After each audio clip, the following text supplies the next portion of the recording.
Se você chegou nesse vídeo, é muito provável que seja naquele momento onde você comprou sua digitalizadora, abriu a caixa e quando você plugou no seu computador, você não tinha mais ideia nenhuma do que fazer com ela.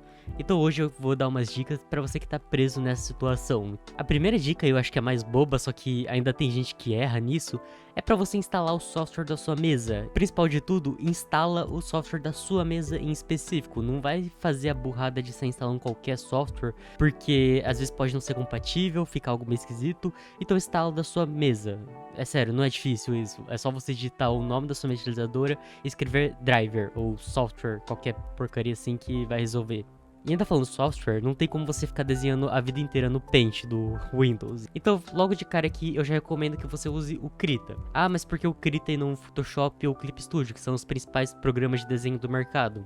E a resposta é bem simples, esses programas são caros. Uma outra dica muito interessante para você que quer trabalhar com desenho digital é para usar poucos brushes. Eu sei que algumas pessoas podem achar isso meio esquisito, afinal os brushes são uma grande vantagem do desenho digital, só que a verdade é que não. Uma pessoa que trabalha com desenho digital, ela dificilmente vai usar 500 mil brushes ao longo do seu trabalho. Ela, no geral, vai usar tipo 3, 4 brushes, dificilmente ela vai querer usar tantos brushes assim. Agora, se você quer saber por que ela tem tantos brushes, é porque esses brushes são completamente situacionais. Às vezes você quer fazer um efeito rápido ali em um canto muito específico da sua imagem, e aí você joga um brush ali e pronto. Só que o principal de tudo é que você vai perder muito tempo se você ficar nessa de trocar de brush toda hora e depois pintar por cima. Então eu recomendo que você tenha o brush duro padrão. Eu, por exemplo, uso o redondo do Photoshop nativo, só que eu mudo o ângulo dele, daí ele fica meio retangularzinho, redondinho assim, eu acho bem mais interessante. O segundo brush que eu recomendo que você usar é algum brush fofo, e o terceiro brush que eu recomendo que você usar é mais uma ferramenta do que um brush, é ali aquele brush de mistura. No Krita você tem o cotonetezinho, que eu acho excelente, e no Photoshop você tem o próprio brush de borrar, que é uma ferramenta. Então são essas três ferramentas que eu uso em todos os meus desenhos. E junto dessa coisa de trabalhar com poucos brushes, eu recomendo que você trabalhe com poucas camadas. Isso é outra coisa que muitos iniciantes se perdem, porque vem ali as camadas, e daí você pode desenhar na camada que não tem nenhum problema, se você errar é só apagar a camada inteira.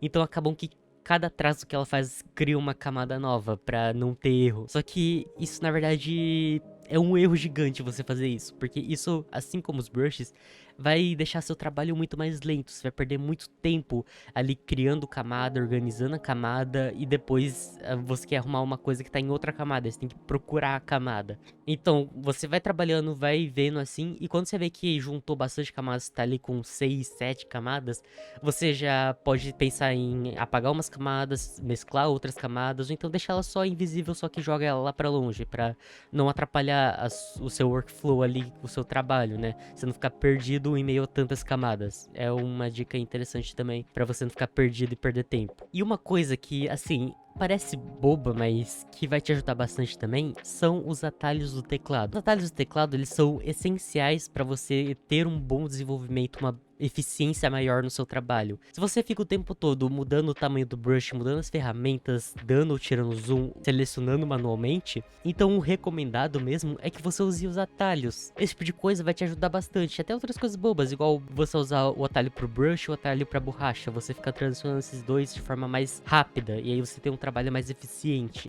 Uma dica interessante é para você que tá começando, eu não recomendo que você utilize photobashing nem paint over, porque você tá começando o seu estudo no desenho digital. Assim como quando você pega uma aquarela ou você pega uma gouache, você tem que estudar aquele material, você tem que entender como ele funciona, as suas propriedades. Com o desenho digital a mesma coisa. Você pega o desenho digital, você tem que entender como ele funciona para depois aplicar algumas técnicas um pouco mais complexas. Então aprenda a teoria antes do desenho digital, até mesmo teorias do desenho, igual luz e sombra e teoria das cores, para então você estudar o Photobash em Paint Over. E uma coisa muito importante que você tem que ter na sua cabeça é que o desenho digital, principalmente quando você fizer ele sem ter uma mesa digitalizadora display, que são aquelas onde você tem uma tela no seu mesa digitalizadora e você desenha direto nela, a chance de você pegar a primeira vez ali e achar que é uma droga o desenho digital, você tem que entender que você vai ter que se acostumar com aquela ferramenta. Principalmente se ela não for display. Se ela for display, tranquilo.